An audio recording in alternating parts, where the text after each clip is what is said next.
할렐루야. 오늘도 하나님의 사랑으로 승리하는 하루가 되길 바랍니다. 오늘은 7월 8일입니다.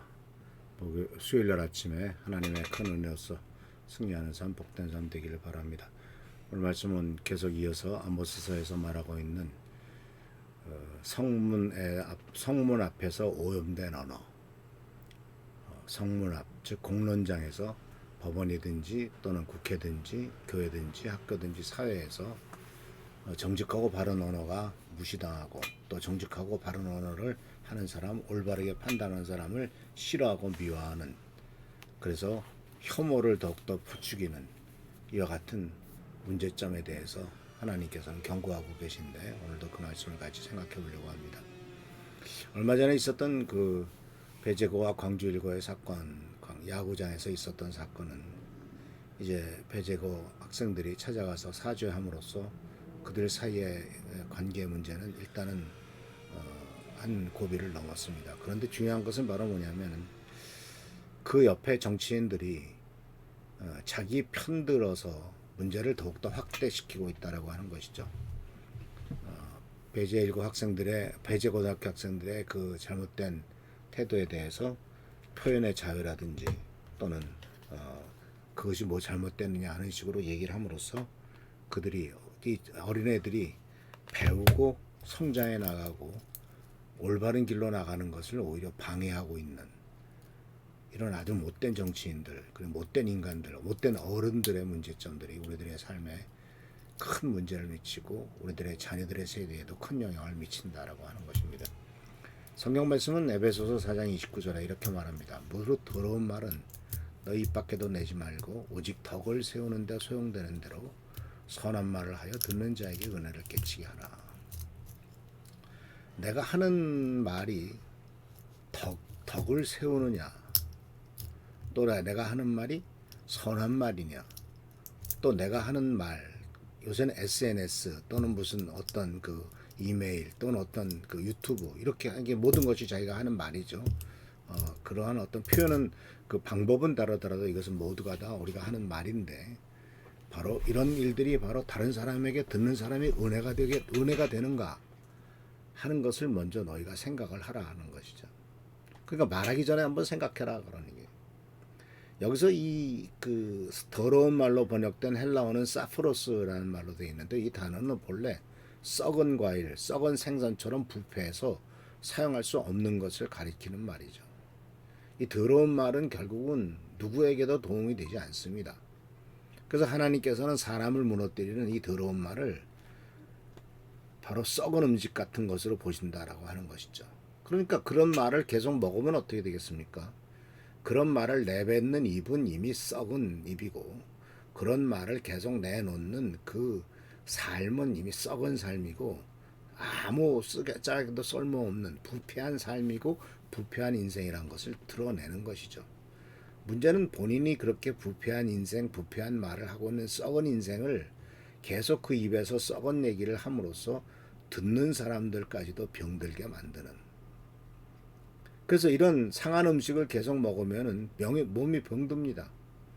아프리카의 아이들이 깨끗한 물을 먹지 못하고 오염된 물을 먹음으로써 수인성 질병이라고 하는 다양한 질병에 걸리듯이, 이 말도 그런 말을 계속 들으면은 영혼과 공동체가 병들죠. 사회가 병듭니다. 말하는 사람은 말할 것도 없지만 듣는 사람에게 큰 영향을 준다는 거죠. 말하는 사람은 이미 그런 사람이기 때문에 정말 하나님께서 역사하시지 않으면 기대할 수 없는 사람이었지만 듣는 사람들에게도 말한 악한 독성을 풍기고 있다라고 하는 겁니다. 반대로 덕을 세운다는 말은 헬라어 오이코도메라는 뜻으로 문자적으로는 집을 세우다, 건축하다라는 뜻입니다. 다시 말하자면 내가 하는 말이, 성도의 말은 집을 짓는 벽돌처럼 사람을 세우는 도구가 되어야 된다라고 하는 것이죠. 그래서 이 덕을 세운다라고 하는 말이 즉 아름다운 결과를 나타내는, 사람 사는 집을 세우는 것 같은 일이 되는 것처럼, 덕을 세우는 말을 할 때 그 말을 들은 사람은 성장하게 되고 그 말을 들은 사람은 쓸모있는 존재가 되는 것이죠. 그래서 이 말씀은 바로 필자는, 에베소서의 그 바울은 하나님의 성령을 근심하게 하지 말라라고 하는 4장 30절 말씀으로 이어지는데, 이 명령과 함께 이 구절을 같이 연결되는 것은, 그래서 이 성도의 하나님의 백성의 언어의 생활은 단순한 예절의 문제가 아니라 성령님과의 관계, 그 신앙의 본질과 직결된 문제다라고 하는 것이죠.